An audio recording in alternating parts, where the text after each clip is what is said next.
Bismillahirrahmanirrahim. Assalamualaikum warahmatullahi wabarakatuh.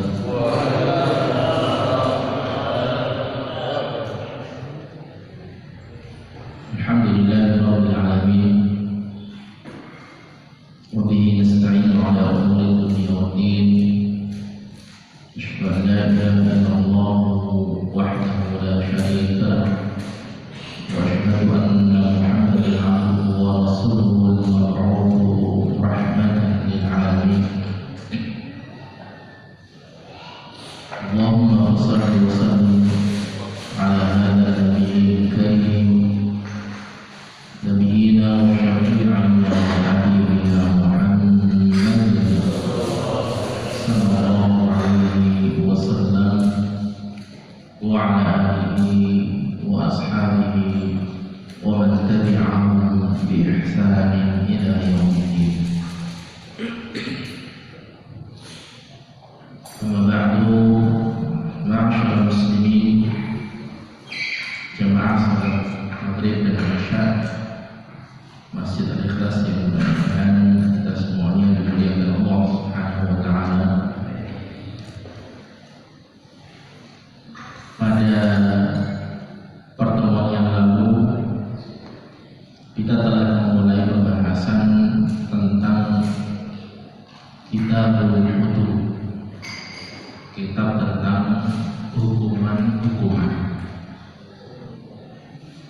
dan sudah kita mulai pembahasan tentang bab hadis zina, hukuman bagi pelaku zina.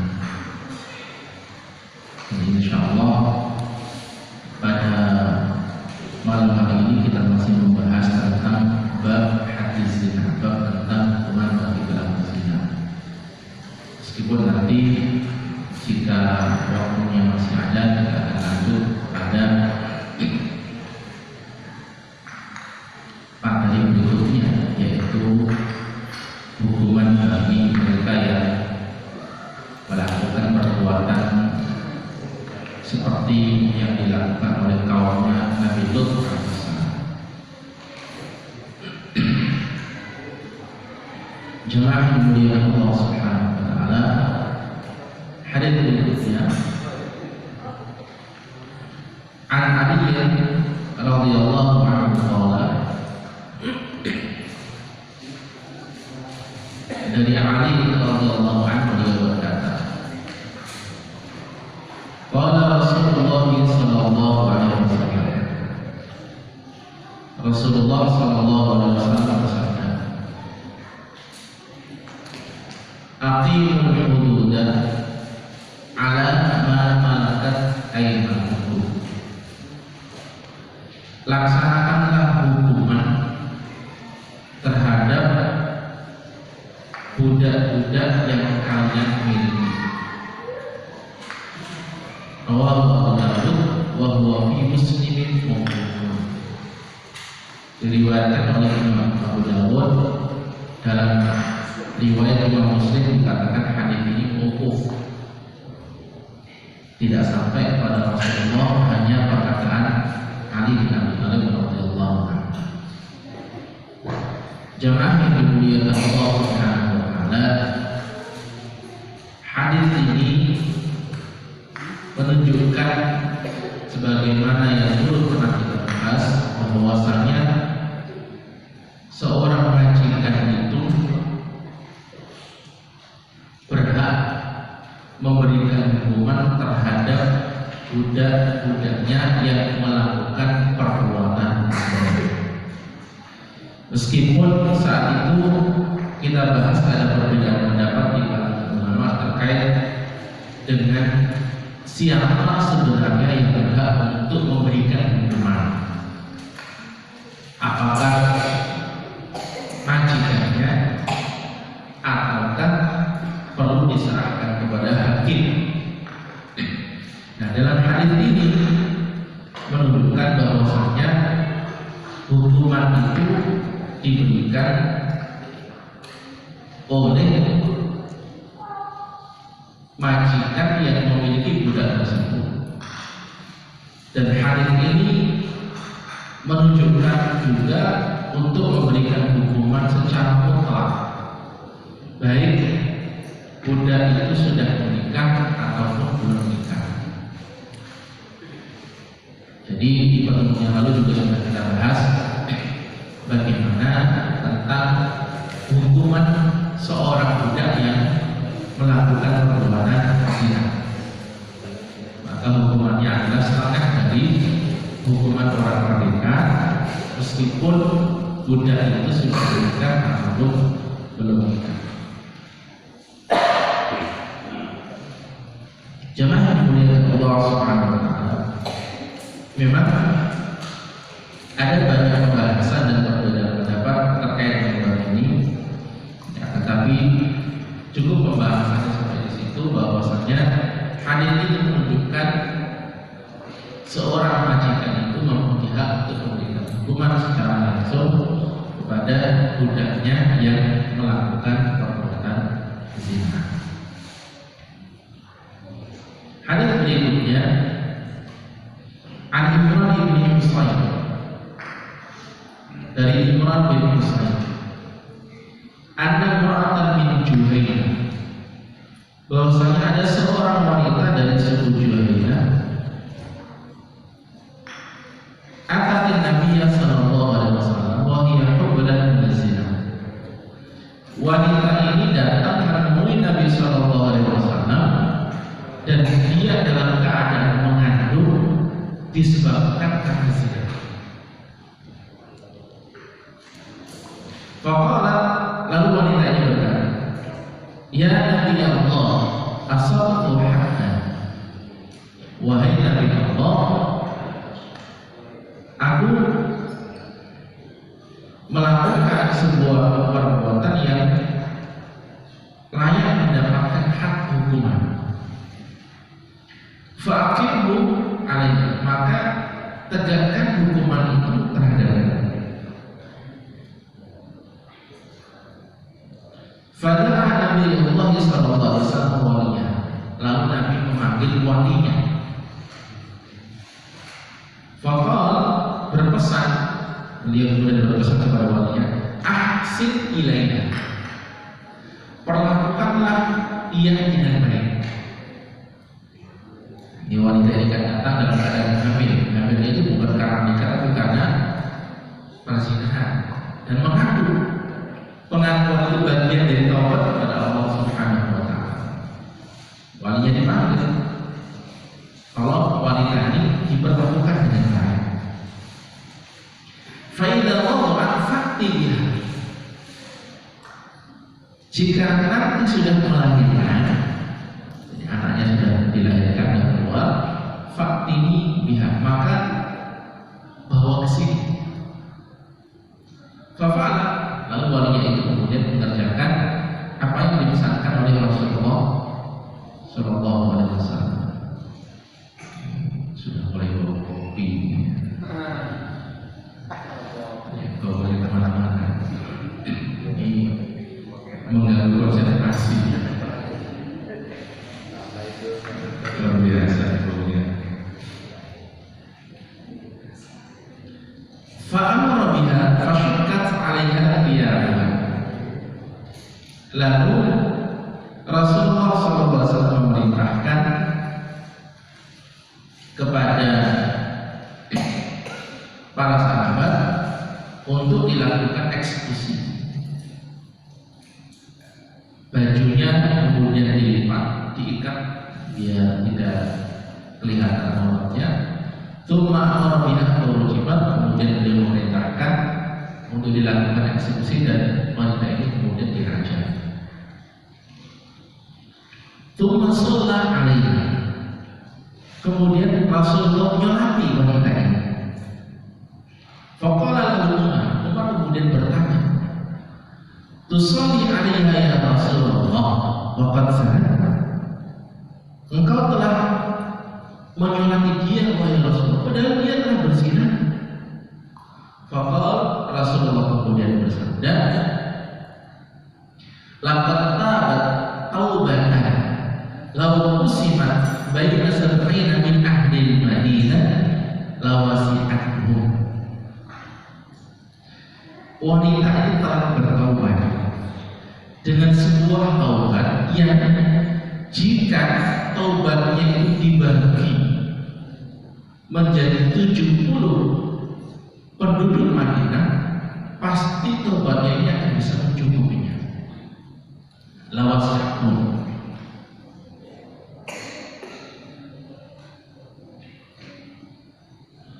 Wahal wajadta afdhala min anjadan bi nafsiha lillahi ta'ala. Apakah engkau bisa mendapatkan orang yang lebih utama daripada seorang wanita yang memperbaiki dirinya dengan sendirinya karena Allah Subhanahu wa ta'ala.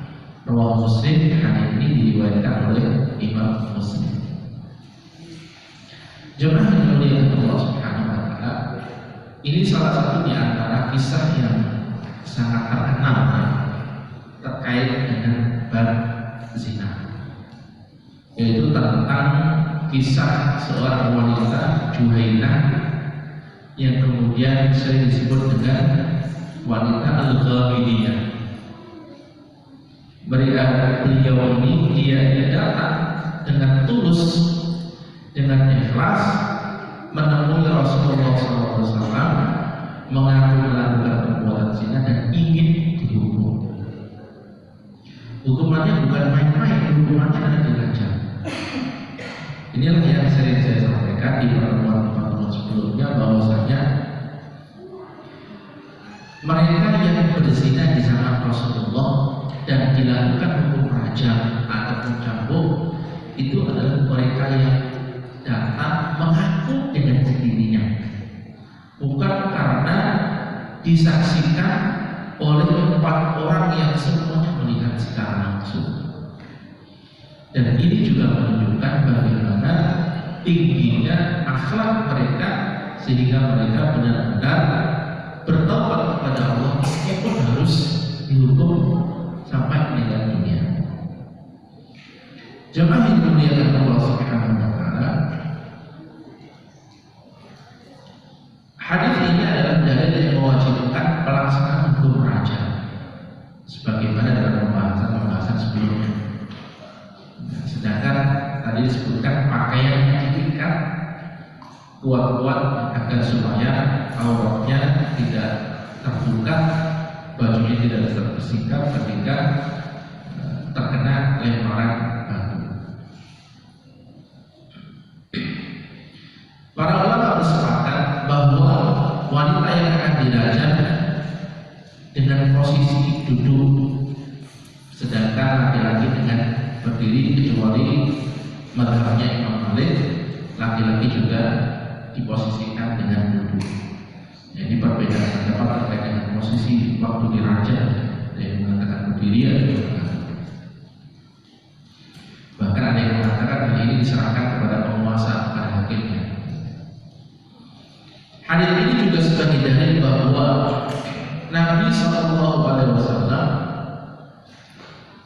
menyolati jenazah wanita ini meskipun telah melakukan perbuatan zina. Jadi di sini sebenarnya ada perdebatan panjang, perbedaan pendapat yang panjang di kalangan ulama. Apakah benar-benar Rasulullah itu menyolati jenazah wanita ini atau tidak? Ada yang mengatakan Rasulullah tidak nyolati, hanya nyuruh saja. Akan tetapi secara zahir hadis, secara kasat mata dari hadis yang sahih ini dapat kita ketahui bahwasanya Rasulullah itu benar-benar menyolatinya. Kenapa? Karena Abu Bakar Umar sempat tanya, ya Rasulullah, bagaimana engkau menyolati wanita ini sedangkan wanitanya telah berzina? Jadi ini menunjukkan bahwasanya Rasulullah telah menyolati jenazah wanita yang telah berzina. Akan tetapi yang perlu diperhatikan adalah bahwasanya wanita ini benar-benar telah bertaubat kepada Allah, yang andai taubat itu dibagi 70 penduduk Madinah cukup. Jadi taubatnya benar-benar tulus. Ya bagaimana tidak tulus? Dia datang dengan kerelaan sendirinya menemui Nabi. Tidak ada yang turun, tidak ada yang paksa. Bukan cuma paksa, tapi datang dengan sendirinya ikhlas, murni ingin bertobat. Bahkan Rasulullah SAW kemudian mengizinkan untuk pulang lagi, diizinkan pulang dalam rangka agar melahirkan dulu. Sebenarnya kalau ada orang yang atau kalau orang ini tidak benar-benar bertobat, bisa saja dia pulang kabur kemudian nanti setelah melahirkan.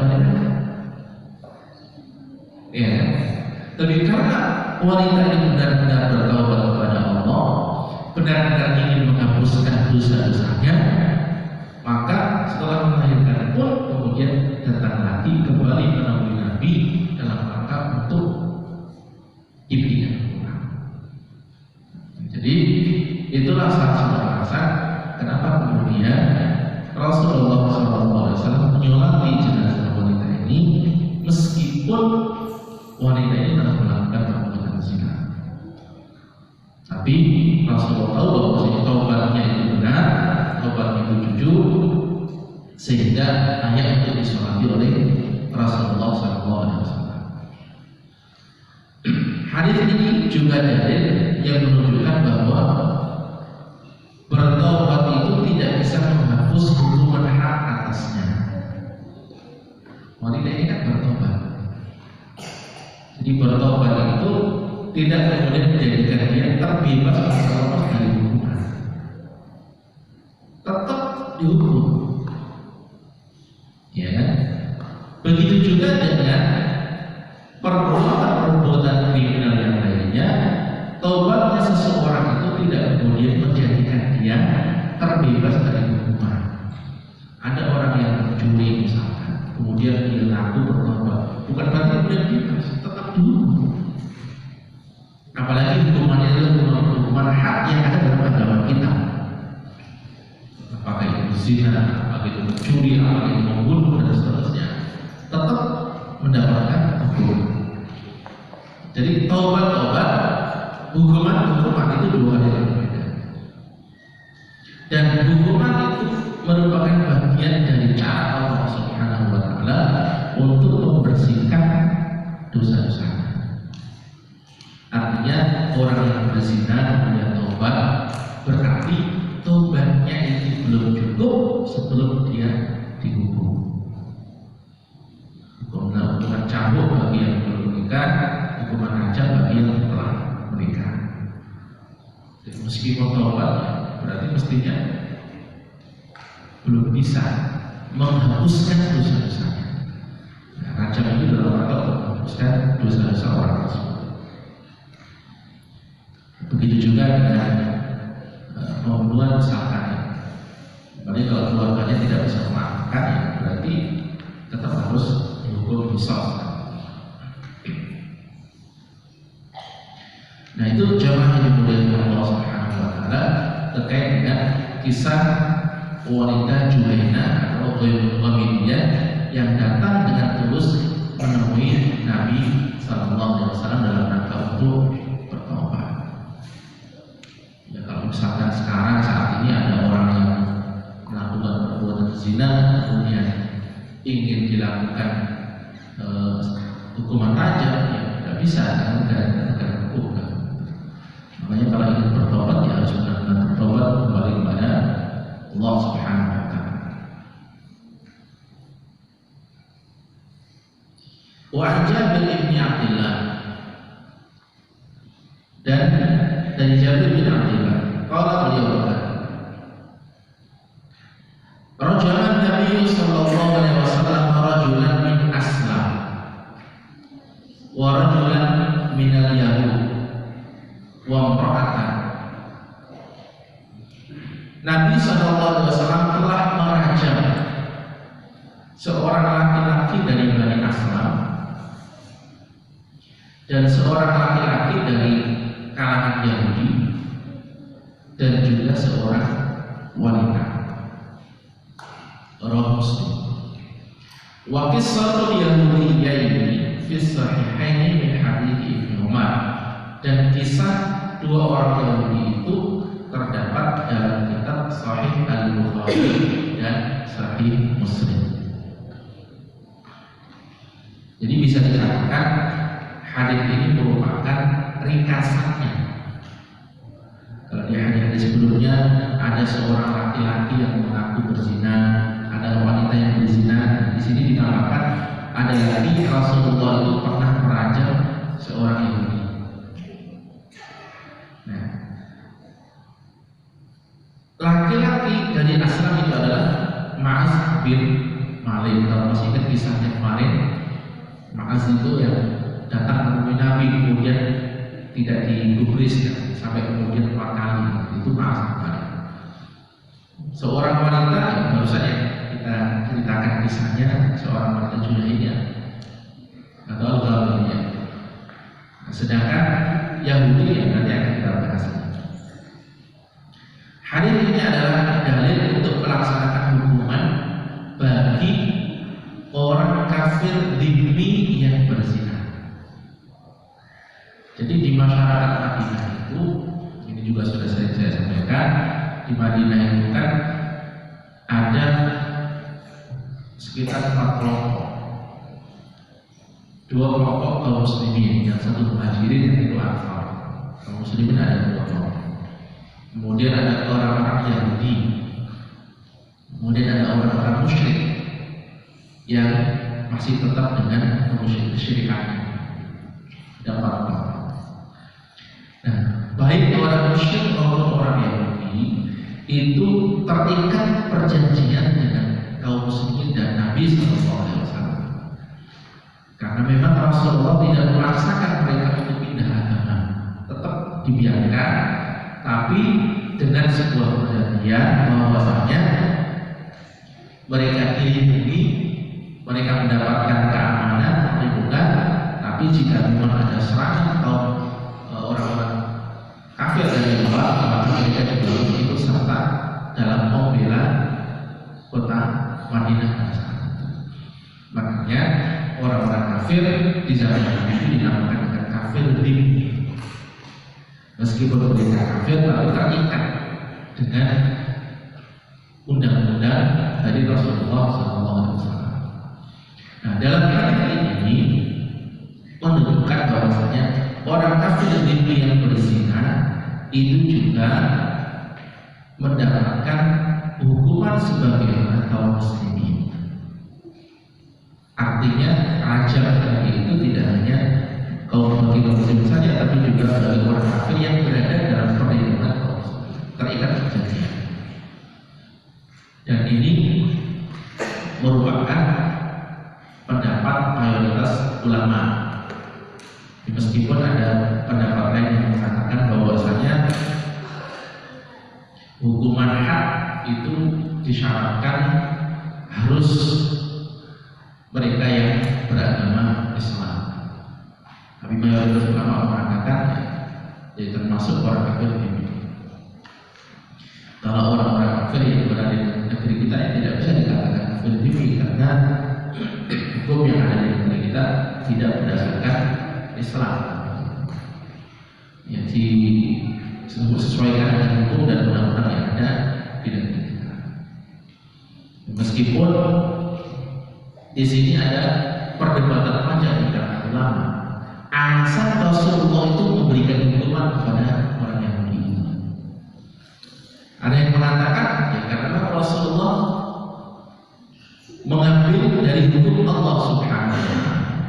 Ada yang mengatakan Rasulullah menghukum mereka sesuai dengan apa yang ada dalam kitab mereka, yaitu kitab Taurat, di mana orang yang berzina itu juga harus dilacak. Terlepas dari perbedaan pendapat itu, yang pada intinya adalah Rasulullah SAW memberikan hukuman rajam kepada orang yang berzina. Nah, kisah ini, hadis ini juga menunjukkan bahwasanya pernikahan ahli kitab itu sah. Jadi orang Yahudi, sesama orang Yahudi menikah, apalagi pernikahan mereka itu sah dan diakui oleh agama kita. Buktinya apa? Buktinya Rasulullah menghukum rajam tidak sah, berarti kan hukumannya tidak dirajam, tapi hanya dicambuk. Dan hal ini juga sebagaimana yang terjadi pada awal-awal adanya Islam, awal-awal datangnya Islam, di mana Rasulullah SAW itu tidak pernah meminta para sahabat yang masuk Islam untuk nikah ulang. Jadi pernikahan yang telah dilakukan oleh orang-orang kafir, orang musyrik itu dianggap sah ketika mereka masuk Islam. Tidak, sehingga mereka kemudian tidak perlu mengulang pernikahan lagi. Hanya saja mereka harus mentaati aturan-aturan yang ada dalam agama Islam. Sebagai contoh, misalkan di zaman itu, di zaman jahiliyah itu, orang menikah itu kan ya, sepuasnya, tidak hanya bisa ada orang laki-laki itu punya istri 10. Ketika mereka masuk Islam semuanya, ya Rasulullah pilih, silakan pilih 4 saja, ya kan? Sisanya silakan ceraikan. Nah, ini menunjukkan bahwa pernikahan yang sah, hanya saja yang sisanya itu harus diceraikan karena tidak boleh dalam agama kita. Jemaah yang dimuliakan Allah Subhanahu wa taala, itu terkait dengan hukuman yang dilakukan oleh Rasulullah kepada orang Yahudi atau orang kafir yang disebut dengan kafir dzimmi. Hadits berikutnya, wa an Sa'id ibn Sa'd ibn Ubadah qala kana baina abiyatina ruwaijilun dha'if. Dulu di daerah kami ada seorang laki-laki kecil yang lemah. Ruwaijil, seorang laki-laki itu kan bahasa Arabnya rajul. Juga orang laki-laki ini kecil disebut ruwaijil. Sama seperti Ki Benur, Hunain, kita Hutaib, Umar, Umair, itu julukan yang ada dalam bahasa Arab. Jadi ada seorang laki-laki yang kecil yang lemah. Fakabutha bi amatin min imani. Lalu laki-laki ini berzina dengan salah seorang budak perempuan, melakukan perbuatan zina dengan budak. Fala kalau dari Sa'd di Rasulullah sallallahu alaihi wasallam. Lalu peristiwa itu diceritakan oleh Sa'ad kepada Rasulullah sallallahu alaihi wasallam. Faqal, beliau kemudian berkata, idribuhu hatta, pukullah dia sebagai hukuman had. Jadi disuruh untuk dicambuklah istilahnya sebagai hukuman had berzina. Faqalu, mereka kemudian mengatakan, ya Rasulullah, innahu adhafu min dzalik. Wahai Rasulullah, sesungguhnya orang ini lebih lemah daripada ini. Artinya orang ini tidak mampu untuk dicambuk sampai 100 kali. Laki-laki itu lemah, orang ini lemah. Jadi nggak bisa. Bisa jadi kalau dicambuk sampai 100 kali mungkin bisa mati juga.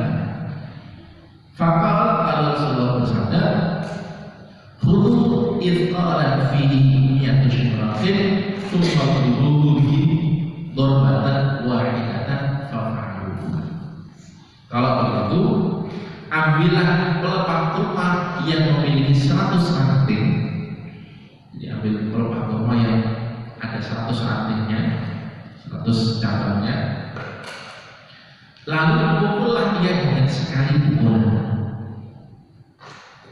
Fa'aluhu, mereka kemudian melakukan hal itu sebagaimana diperintahkan oleh Rasulullah SAW. Rawahu Ahmad wa Nasa'i wa Majah wa isnaduhu hasan. Sanadnya hasan, walakin ikhtalafu fi wasfihi wa isnadihi. Tapi mereka berbeda pendapat apakah hadis ini sampai kepada Nabi atau tidak. Jemaah yang dimuliakan Allah Subhanahu wa taala, hadis ini adalah dalil terhadap seorang pelaku zina yang lemah atau sakit, atau orang yang berhak mendapatkan hukumannya itu tidak sampai hukuman mati, cambuk tadi contohnya. Akan tapi orang ini tidak kuat menahan hukuman tersebut. Ya kalau semua orang mengatakan tidak kuat ya tidak bisa. Tapi kan ini bisa dilihat dari fisiknya. Jadi orang ini harus dihukum cambuk 100 kali. Akan tetapi orang ini benar-benar lemah. Jika memang benar-benar dihukum 100 kali, bisa jadi orang ini meninggal dunia atau malah merasakan sakit yang parah karena memang orang ini tidak kuat. Makanya dalam hal itu Rasulullah SAW memberikan solusi, yaitu dengan cara memerintahkan para sahabat untuk mengambil kurma yang ada 10 rantai 100 rantai, atau bisa juga dibiasakan disamakan ya bisa juga 100 lidi terkecil ya sebenarnya dikumpulin menjadi 100, jadi campur itu menjadi 100 sehingga cukup dikumpulkan sekali pukulan saja. Itulah salah satu solusi yang diberikan oleh Rasulullah SAW. Dan inilah yang menjadi pendapat jumhur ulama, mayoritas para ulama. Dan mereka berpendapat 100 rantai tersebut harus langsung mengenai kulitnya. Ya, agak susah juga. 100 itu semuanya harus kena kulitnya. Ada pendapat yang mengatakan ya harus 100-nya kena, yang penting sekali pukulan. Ya meskipun 100 rantai itu tidak kena, akan tapi kan dorongannya kena. Inilah perbedaan pendapat di kalangan ulama terkait dengan hal itu. Nah, di sini pula dapat disimpulkan bahwasanya memang hukuman itu bisa juga ditunda ketika orang yang melakukan perbuatan maksiat yang harus dihukum itu kemudian masih sakit, itu bisa ditunda juga. Dan ini juga sudah pernah kita bahas dulu ya dalam materi kisos kan. Nah inilah pembahasan terkait dengan orang yang tidak mampu untuk dicambuk. Ya kalau kita sekarang misalkan sebenarnya bisa saja intinya 100 kali cambuk tapi dengan pukulan yang tidak begitu keras misalkan. Intinya memang 100 kali. Tapi ini salah satu solusi yang diberikan oleh Nabi yang menunjukkan bahwasanya hukuman itu tidak bisa dibebaskan dan terlepaskan dari orang itu. Jemaah dimuliakan Allah Subhanahu wa taala. Hadis selanjutnya. An Ibnu Abbas radhiyallahu anhu anna Nabiy sallallahu alaihi wasallam qala man wajadtumuhu ya'malu 'amalan qaumi lutin faqtulul fa'ila wal maf'ula bihi. Ini pembahasan yang lain. Barang siapa yang mendapati seseorang melakukan perbuatan seperti yang dilakukan oleh kaum Lut. Apa perbuatannya kaum Lut itu? Homoseks ya. Bahasa kita LGBT, ya kan? Apa kata Rasulullah? Faqtulul fa'ila wal maf'ula bihi. Maka bunuhlah pelaku yang satu dan yang satunya. Artinya bunuhlah keduanya, yang berperan sebagai laki-laki dan yang berperan sebagai wanita. Jadi dua-duanya. Wa man wajadtumuhu waqa'a 'ala bahimatin faqtuluhu waqtulul bahimah. Dan siapa saja yang mendapatkan seseorang berhubungan badan dengan binatang, maka bunuhlah dia dan bunuhlah juga binatang tersebut. Rawahu Ahmad wal Arba'ah wa rijaluhu muwaffiqun illa anna fihi ikhtilafan. Diriwayatkan oleh Imam Ahmad, Imam 4, para perawinya thiqah dapat dipercaya, kecuali bahwasanya masih ada perbedaan pendapat di dalamnya. Nah, ini kita membahas yang lain. Kalau tadi kan zina, sekarang pindah ke LGBT atau homoseks atau kaum yang dilakukan oleh kaum. Secara kasat mata dari hadis ini dapat kita ketahui bahwasanya LGBT itu merupakan perbuatan dosa besar. Karena tidak mungkin perbuatan itu dosa besar kalau hukumannya tidak dibunuh. Nanti akan kita bahas cara dibunuhnya seperti apa, ada perbedaan pendapat di kalangan ulama terkait dengan ini. Meskipun ada perbedaan pendapat yang panjang dalam pembahasan ini. Nah, jamaah yang dimuliakan Allah Subhanahu wa taala, yang berkenaan dengan yang pertama, yaitu mereka yang melakukan seperti kaum Nabiul homoseks. Tentang seorang wanita yang bersenggama dengan sejenisnya, dia berkata dirajam. Dan diriwayatkan juga darinya bahwa dia berkata dibawa ke atas puncak bangunan tertinggi di daerah tersebut, lalu dilemparkan ke bawah sambil dilempari dengan batu. Ini salah satu di antara riwayat yang mengatakan hukuman mereka yang melakukan LGBT. Jadi istilahnya ketika Rasulullah mengatakan dibunuh, di sini ada yang dikatakan ya dilemparkan dari gedung yang paling atas, kemudian ditambah lagi ditimpakan batu di atasnya. Itu sangat mengerikan ya, karena memang ini adalah sebuah dosa besar yang menyalahi alam, dan ini merupakan sebuah penyakit. Sedangkan yang berkaitan dengan hukum kedua, ya, dengan binatang tadi itu, diriwayatkan oleh juga dari Nasir bahwa ia pernah ditanya tentang seseorang yang berhubungan badan dengan binatang.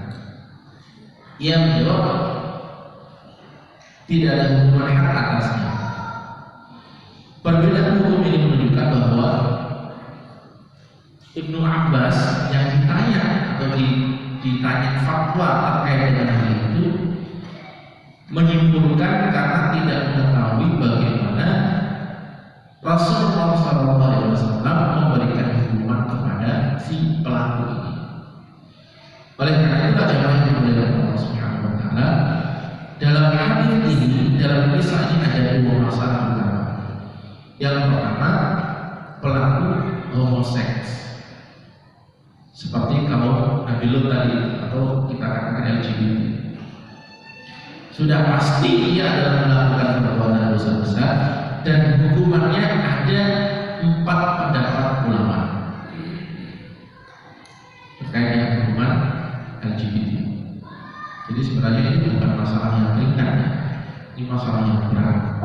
Makanya kenapa kemudian kita kaum muslimin sangat menolak hal itu, meskipun ada sebagian negara yang mengakuinya, tapi ini jelas-jelas pelanggaran yang sangat besar. Yang pertama, ada 4 pendapat. Yang pertama, pendapat yang pertama, dihukum seperti orang yang melakukan perbuatan zina. Jadi hukumannya itu disamakan dengan orang yang melakukan zina, dicambuk atau dirajam. Kenapa? Ya karena sama-sama mereka ini melampiaskan syahwatnya. Makanya hukumannya sama.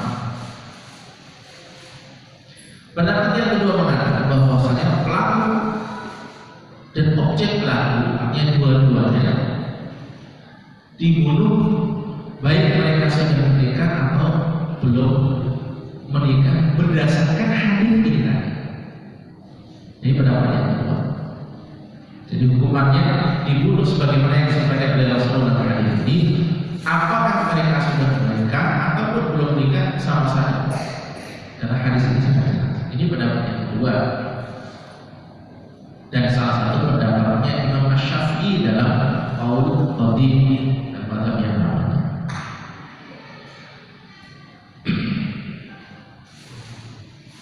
Para ulama fikih kemudian berkomentar tentang hukuman ini. Hukuman tersebut telah dilaksanakan dan tidak ada seorang pun yang mengingkarinya, sehingga hukuman ini menjadi ijma' dan kesepakatan para ulama.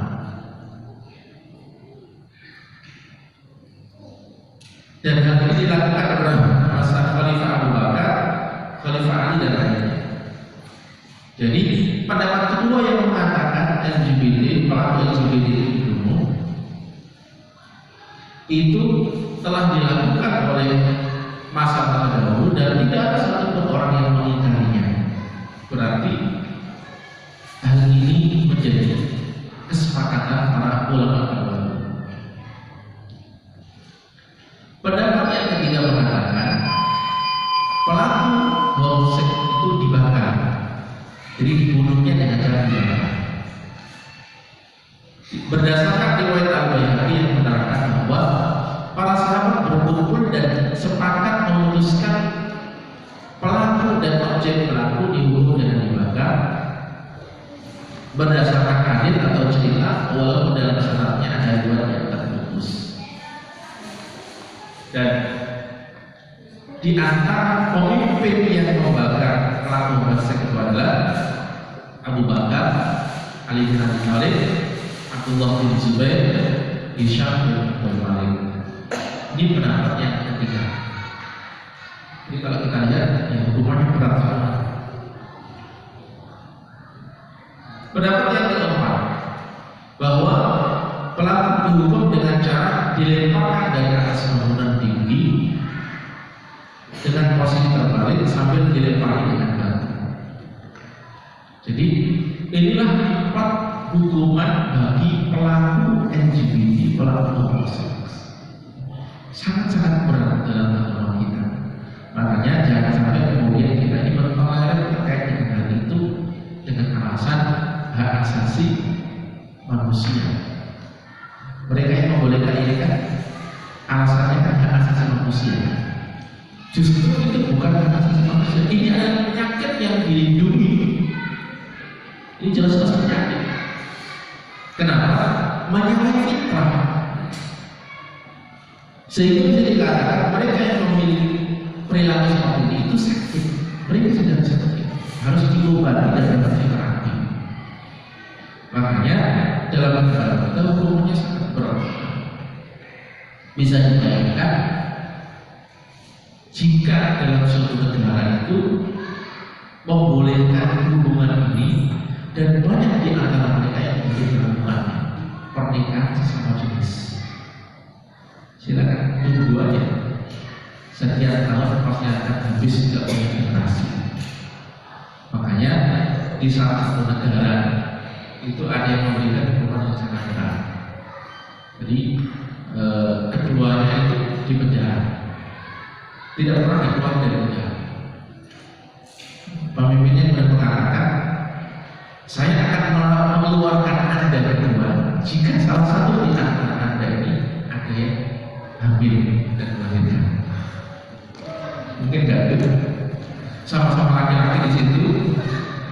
Itu boleh keluar, syaratnya salah satu di antara yang kedua hamil baru boleh keluar. Kan nggak mungkin makanya, atau dua-duanya wanita dan seterusnya.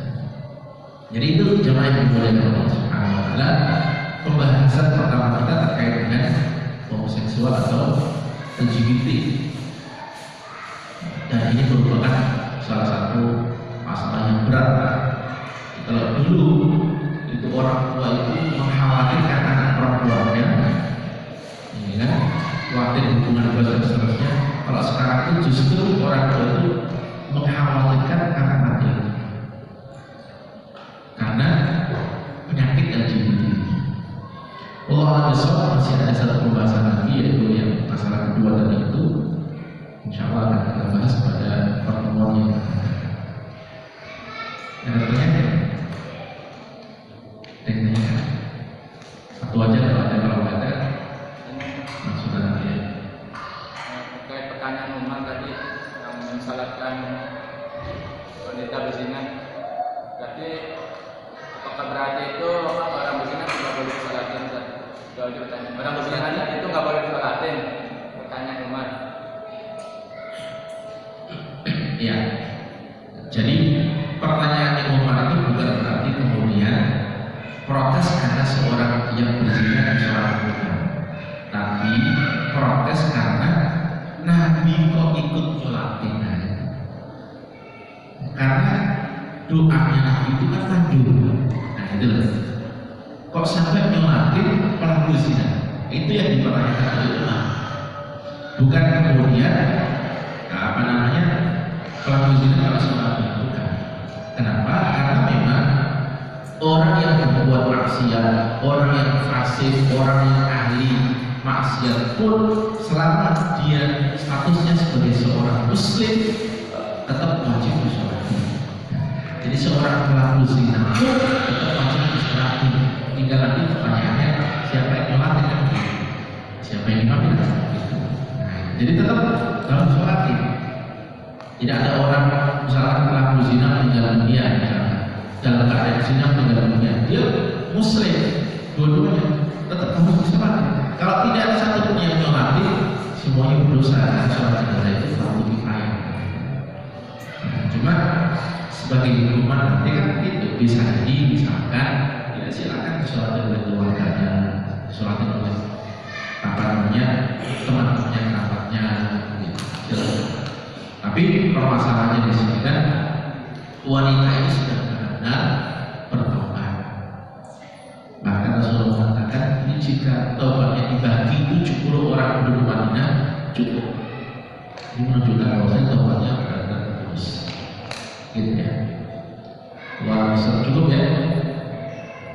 Insya Allah kita akan di pertemuan yang akan datang, mudah-mudahan bisa memberikan tambahan ilmu sehingga menambah wawasan keislaman kita dan bisa mendekatkan diri kepada Allah Subhanahu wa taala. Kurang lebihnya mohon maaf. Subhanallah wa bihamdika asyhadu an la ilaha illa anta astaghfiruka wa atubu ilaik. Wassalamualaikum warahmatullahi wabarakatuh.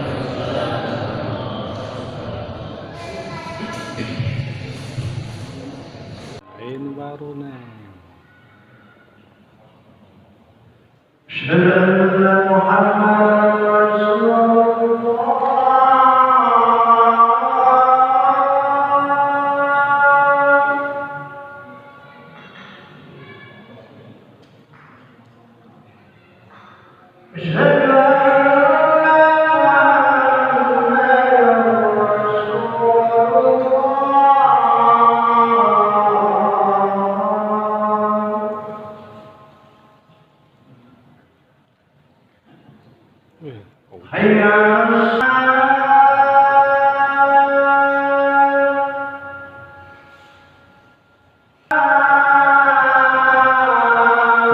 Eksis nih Pak Ujang eksis nih.